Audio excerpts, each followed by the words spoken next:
반갑습니다. 내 가족의 사건처럼 하나하나 최선을 다하는 법무법인 이현입니다. 누구나 법적 문제가 생기면 심적으로나 경제적으로 큰 부담을 갖게 됩니다. 혼자서 해결해 보려 하겠지만 만족스러운 결과를 이끌어내기가 쉽지 않죠. 여러분의 정신적인 고통, 금전적인 어려움을 이해하며 이현의 법률 상담 시스템을 통해 도움을 드리고 있습니다.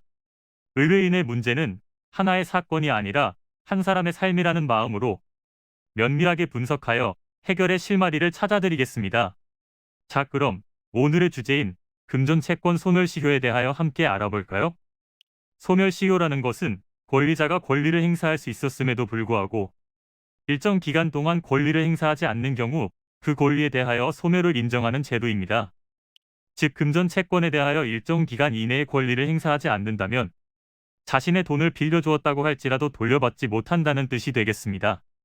그러니 이에 대해 잘 알고 행동을 취하실 필요가 있는데요.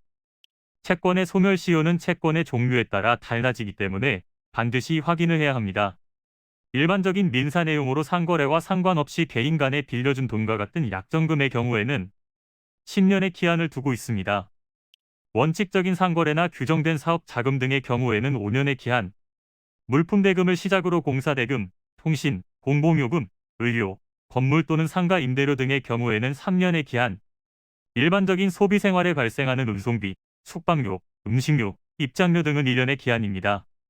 시효가 곧 만료되는 상황이라면 신속하게 행동을 취하셔야 하는데 시효를 중단할 수 있는 압류 및 가압류, 가처분, 승인, 청구 등의 방법을 활용하실 수 있습니다. 시효에 중단을 했다면 소송을 진행하기 전에 다른 절차를 통해 해결해 볼 수 있는데요. 바로 지급명령 제도를 이용하는 것입니다. 본 제도는 절차를 간소화하여 채무자가 자신의 권리를 더욱 간편하게 진행할 수 있도록 만들어진 절차라고 할 수 있습니다. 목적과 효과는 소송과 다르지 않으면서도 간편하게 진행할 수 있는 만큼 지급명령 제도를 권해드리는데요. 먼저는 정확한 기한을 파악하기 위해 본인의 채권에 해당하는 소멸시효를 확인해 보시길 바랍니다. 또한 시효의 중단을 하시고 난 후에 민사소송을 하지 않게 된다면 가처분과 가압류의 해제가 이루어지는 문제가 생기게 되니 최대한 빠른 시일 내에 채무의 이행이 이루어질 수 있도록 입증자료를 마련해 두시길 바랍니다. 이는 간단히 분석될 문제가 아닌 경우들이 대부분이므로 꼭 법률적인 상담을 받아보는 것이 현명하다고 볼 수 있습니다. 그리고 가능한 한 긴 싸움이 되지 않도록 최대한 빠르게 조치를 취하는 것이 좋습니다. 미루면 미룰수록 사건에 대한 난이도가 높아질 수도 있기 때문이지요. 가벼운 병도 방치를 하면 상당히 무거운 병이 되듯이 이 또한 역시 사전에 바로잡으셔야만 간단한 조치로도 해결할 수 있는 가능성이 높아지는 것입니다. 여러분이 골머리를 앓고 계신 그 사안, 저희 법무법인 이현에게 알려주세요.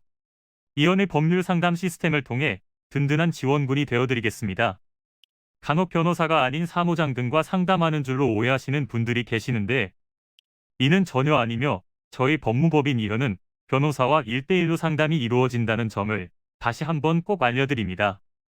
저희는 하나의 분야가 아닌 민사, 형사, 가사뿐만 아니라 비송사건 등 모든 것을 추구하고 있는 종합 로펌입니다. 가장 궁금해하시는 사건의 해결 가능성과 해결의 키포인트, 예상되는 문제점과 해결 방안 등을 총망라하여 종합적인 시각으로 안내해드리고 있습니다.